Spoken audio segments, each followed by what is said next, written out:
Joining us right now is Mr. P. Sainath, founder editor of the People's Archive of Rural India. Mr. Sainath, thank you so much for speaking to NDTV. My first question to you is, your initial reaction of these farm bills. What do you make of, number one, the manner in which they have been brought in, and also, their intended purpose? Will they be able to achieve it?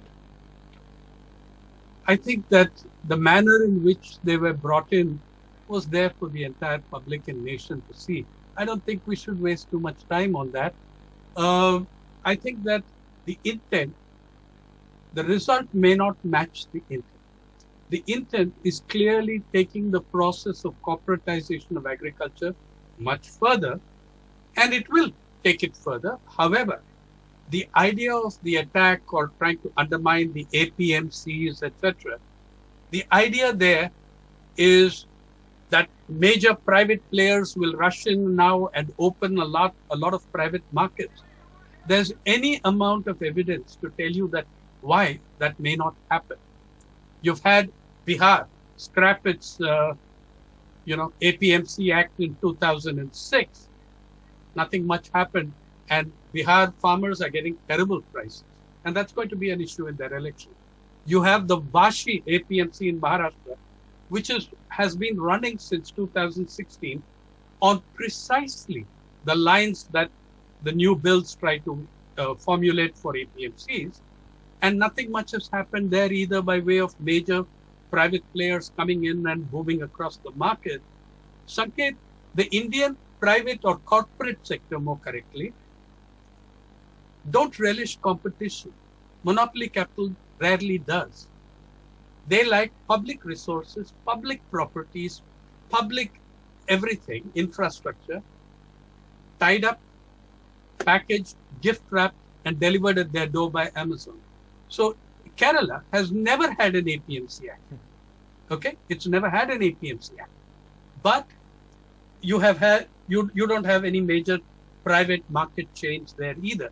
So I'm saying the result, the intent is that the private players or the corporate players take over. The result is more likely chaos. Mr. Sainath, what do you make of the government saying, this is basically an old philosophy, particularly of this present dispensation, that the government has no business to be in business. And, if you can facilitate an open market, if it is available for everyone else, why can it not be available for the farmer? Firstly, this is based on an absurd, farcical assumption. It's based on the assumption that the APMCs are some kind of center of the evil empire, exerting a monopoly over agricultural produce and enslaving the farmer. That is so much rubbish. The bulk of transactions to this day, the bulk of transactions of agricultural marketable surplus take place outside the APMC. Because most farmers in this country, most producers and cultivators in this country already have their product wrapped up in unwritten contracts to the sahukar, to the commission agent, to the big trader, to the money lender. That is already, it's very rare. The percentage that actually reaches the APMC is not that much. Sanket, let me give you, for your viewers, a better understanding of the APMC, which doesn't seem to dawn on the media at all. The APMC is to agriculture what the government school is to education. You can call the government schools the APMCs of education, or the PHCs are the APMCs of the health sector. What about government schools? They're bad, they're underfunded, they're systematically whittled away by the state. They have very poor facilities. Most of them don't have toilets, as the CAG is telling you. All this is true, and yet they're the only place that tens of millions of poor Indian children can go to get a schooling. So let's shut down government schools. Let's liberate the kids from there. For what? Where will they go? You're seeing under the pandemic, under the lockdown, that poor children we are now moving from a digital divide to digital partition and digital apartheid. Okay? Now you strike down the structures of government schools.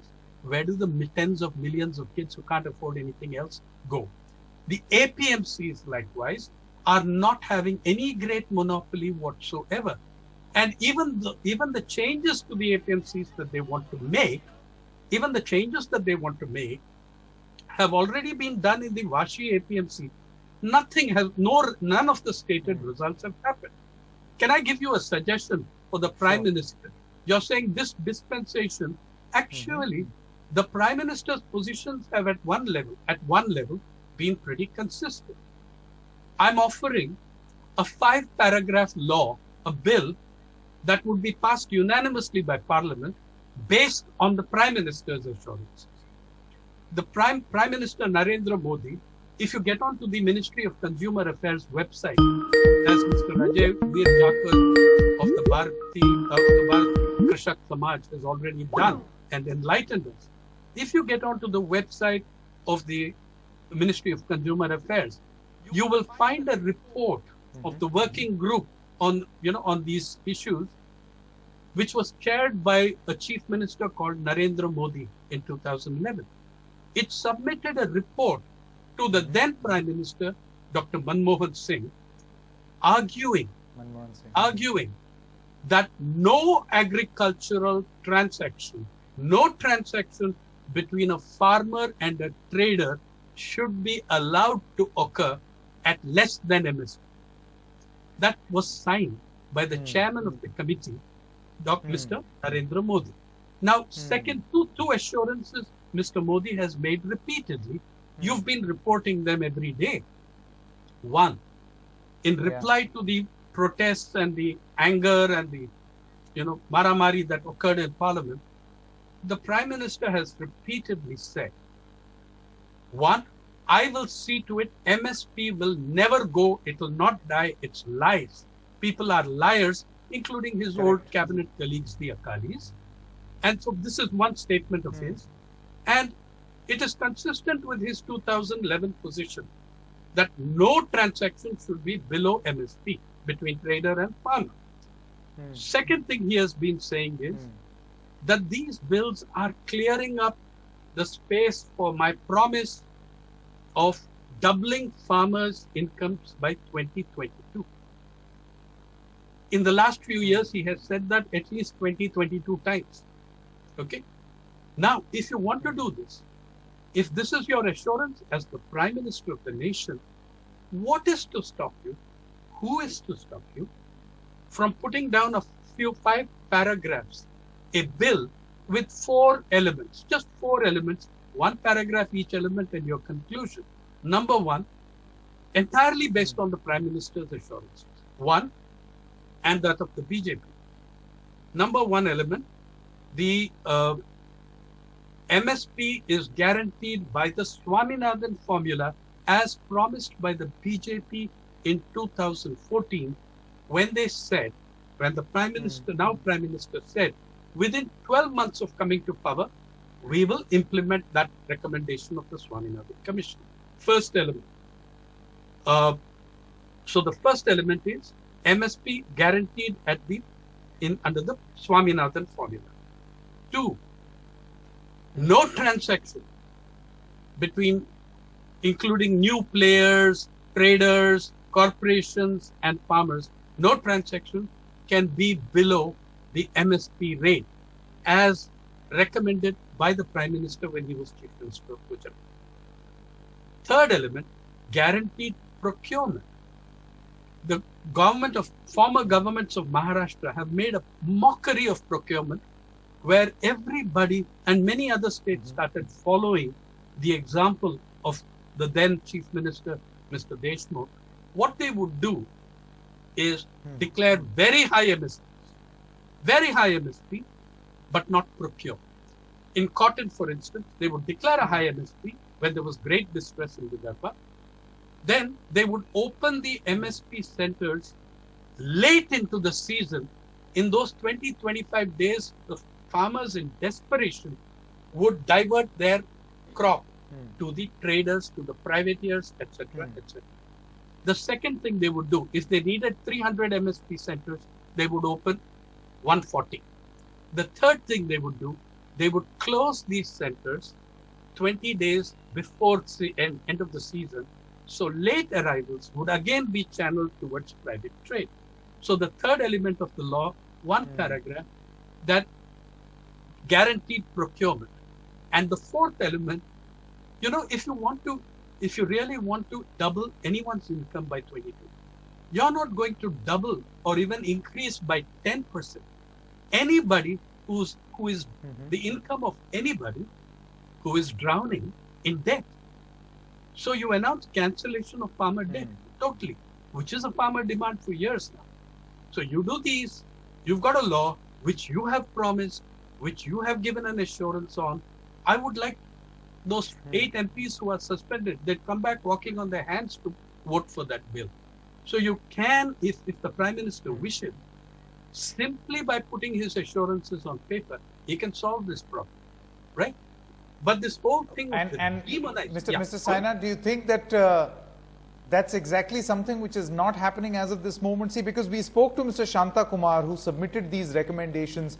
He headed a committee. The Prime Minister asked him to for farm reforms. I'm sure you're aware of this.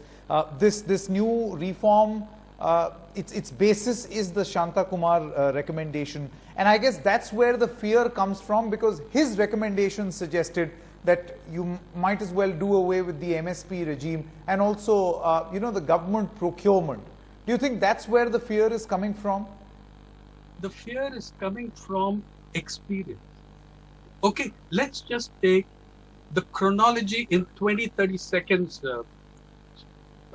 Sanket. Let's take the chronology of this government, of this political process and MSP. In 2014, before being elected to power, and maybe because of this being elected to power, the Bharatiya Janata Party promised within 12 months of coming to power, we will implement the Swaminathan Commission's recommendations on MSP, which is C2 plus 50%. What did they do within those first 12 months? They filed an affidavit within those first 12 months saying this is not feasible, it's not desirable, it will distort market prices. That is 2015. 2016, the then Agriculture Minister, Mr. Radha Mohan Singh, says, hey, we never made any such promise. 2017, the Agriculture Minister and other ministers of the BJP government tell us, what Swaminathan? Why don't you look at Madhya Pradesh, where the model of our Shimraj Singh Chauhan ji has gone way beyond Swaminathan, and it's a small matter that this was around the time that I think 5 farmers were shot in Mandsaur, shot dead. 2018 and 2018 and 19. Please read the budget speech of Mr. Arun Jaitley. I'll save your viewers the time by telling you, especially that second speech, paragraphs 13 and 14, where he says, paragraphs 13 and 14 of the minister's speech on the finance bill, where he says, we have already implemented the Swaminathan Commission. We have already implemented it in the Rabi crop, and we are fully ready to implement it in the Kharif as well. So 2014, we will implement. 2015, we cannot implement.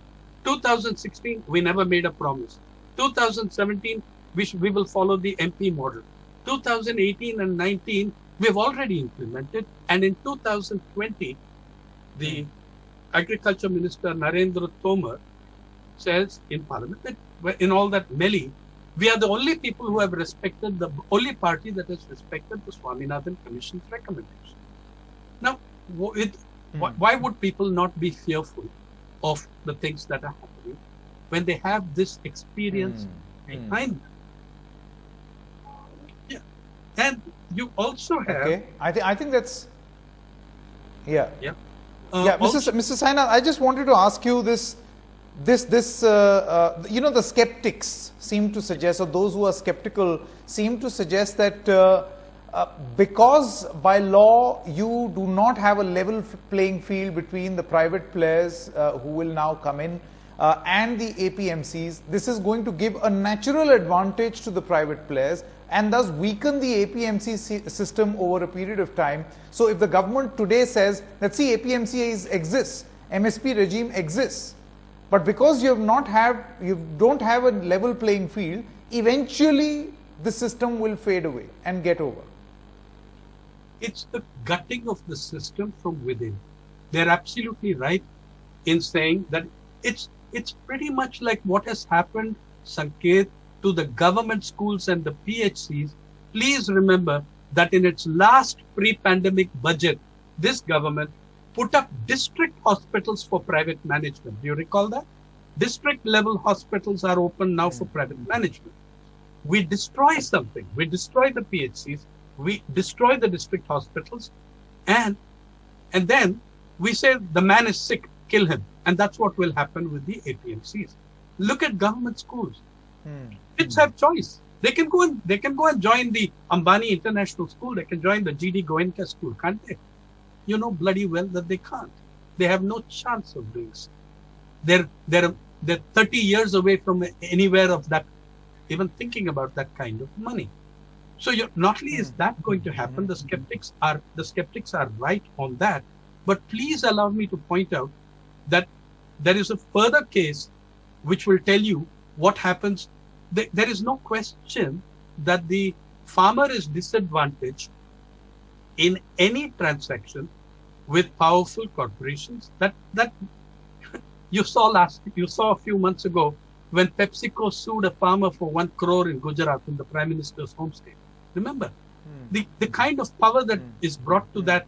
And on top of this, you bring in an Essential Commodities Act, amended Essential Commodities Act, which essentially tells you that all these commodities are not essential anymore, except under extraordinary circumstances, war and famine. Give me a break.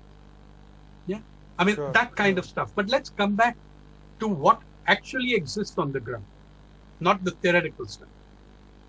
Take Maharashtra, which has been the home to all the great experimentation in new economic policies in agriculture.